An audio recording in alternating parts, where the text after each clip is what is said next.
Remind me what your background was before you came. Okay, so I went to school for psychology Okay. and I worked in that for probably a year. I worked with kids and loved it, but it wasn't the right fit for me. And then I found myself in the sales world for 5 or 6 years. That was very out of my element, despite the fact that I was there for such a long time. I found my way here because my mom was a part of the school for many, many years. And so I grew up with acupuncture and I always loved it. I always was fascinated by it in so many ways. I always knew that I would end up here. At the back of my mind, I really did. I kind of kept putting it off because I was nervous. But then I just thought, I just have to do this. There's never going to be the perfect time. I kept feeling like all of these things in my life have to align. And then I realized it doesn't have to. It really doesn't. It's just a choice. And so I just decided to make the step and do it. I think something that made the decision easier was the fact that the first 2 years are the structure that they are, with the mix of in-person and remote learning. That did make the decision easier because I was able to keep my job. I was able to, stay with my family and still have that time with them before moving here for the clinic year. Because I was working full time and the job that I had was fairly strict with hours and you had to be in person, I would pretty much work up until the day that I had to leave for an intensive.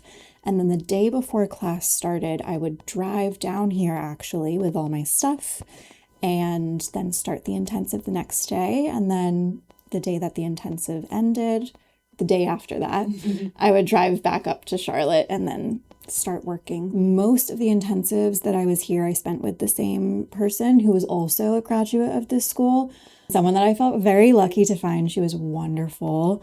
I stayed with her, I think, for every intensive except 2, perhaps. Okay. And that consistency was really, really, really lovely. Did you happen to find them through the housing list, or how did you find them? I did. Okay. Yeah, I did find her through the housing list. Yeah. In terms of pacing, I would say the first 2 years felt like a good amount of preparation for clinic year in a couple of ways. One, getting to know Gainesville, getting the lay of the land, getting comfortable with the area that I would be living in for a year. 2, getting to know the community, the teachers, my class, getting close with them. And then 3, in terms of the level of learning and knowledge, I do feel like we got a good amount through the first 2 years to prepare us for clinic. Although I did learn and realize that you'll never feel fully prepared to start. You'll always feel like there's something missing. And obviously it's a lifelong learning thing, like pretty much everything in life. But I do feel like we had a pretty good base to go into clinic year with. I personally found it very helpful to schedule out all of the assignments and hours that I had to do.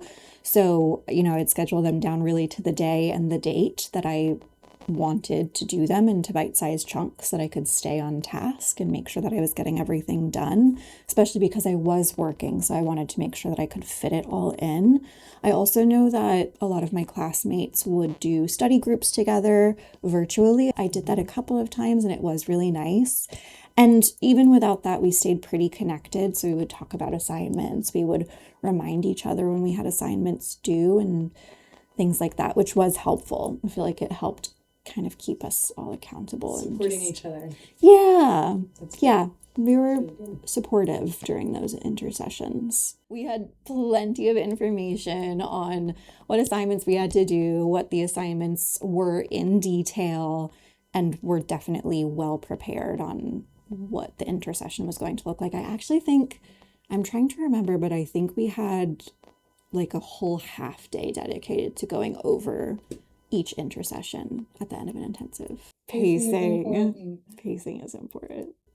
I had a really lovely, great, generous practitioner that I had in Charlotte. And she actually went to this school too. She was an alumni, so she knows the whole drill. As soon as I told her that I was planning on going to school, she had offered, before I even started school, for me to observe with her and kind of take me under her wing and mentor me a bit, which I was so grateful for.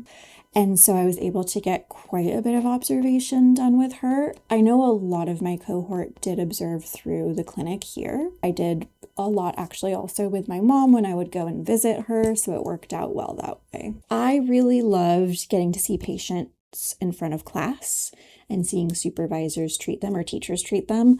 I found that really interesting to see a teacher who has a pretty deep well of experience treating someone, especially when we hadn't had the opportunity to treat yet ourselves. I thought it was really cool and a great learning experience. And I also always loved any of the hands-on stuff that we got to do, specifically the CSOE activities. So when we would like get involved in diagnosing or interacting with different patients and try to figure out their color, sound, odor, emotion as part of the diagnostic process. I always thought that was fun, a little scary, but very fun and really, really great to be hands-on. Good experience. A really good experience. It's really cool. And I think like getting to interact with all of these different people and learn about them in a lot of different ways, it just feels very, I don't know, it's amazing. It's so cool. And it's just a different way of looking at humanity and everyone as an individual and how unique and like awesome people are. So it's cool. Awesome. Yeah. I'm probably going to be going back to Charlotte pretty soon after graduation, probably like a few days, which is sad.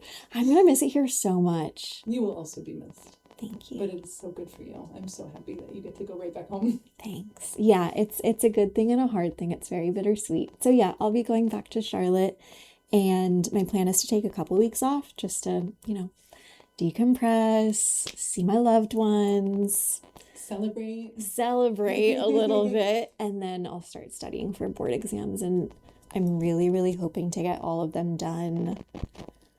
I mean, in an ideal world by 2026, but I would also be very happy with February or March. So hopefully by the end of the year. Yeah. But not 2026, 2027. Yeah. So within 6 months. Yeah, within 6 months. Put that intention out there. Thank you. I'm going to just dedicate my time to studying. Awesome. I think it would be really hard if I was working and studying for board. I know people do it. I just think I would exhaust myself. So I will be moving up north at some point. Okay. But I'll probably practice in Charlotte for at least the time being. Can you tell me a little bit about your decision to take acupuncture and not take herbs? Plenty of states where you don't need herbs to practice. And I didn't need it to practice in any of the states that I'm looking at. So you looked at that carefully. I did. I might come back and do it at some point. That's in the back of my mind. I very well may. What would you say to somebody who is considering coming to acupuncture? What would be your advice to them? Ooh, I would say 100% do it.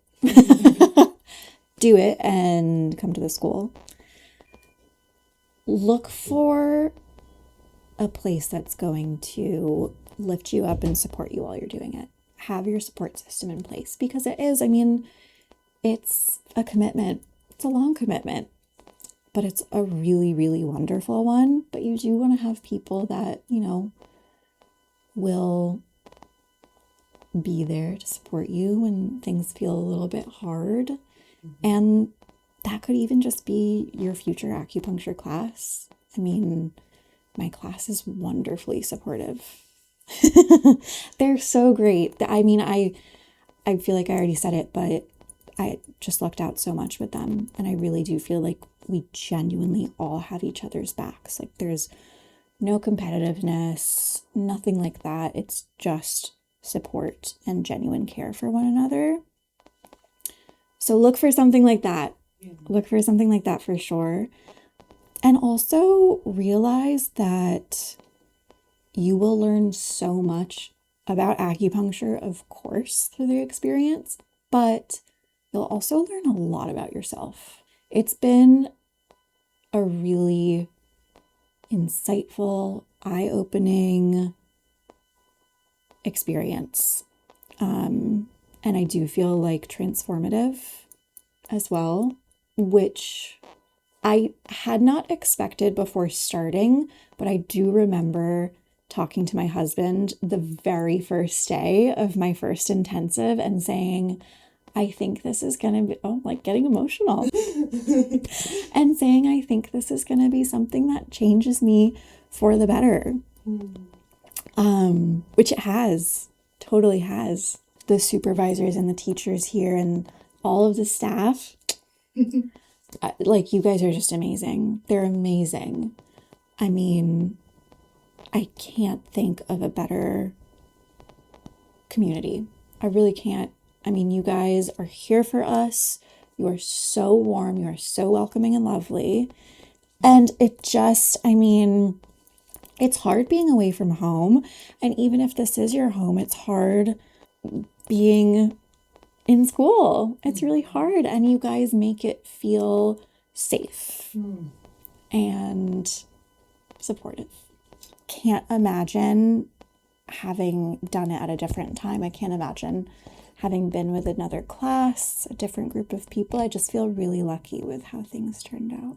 Thank you, Abby. Thanks, Jessica.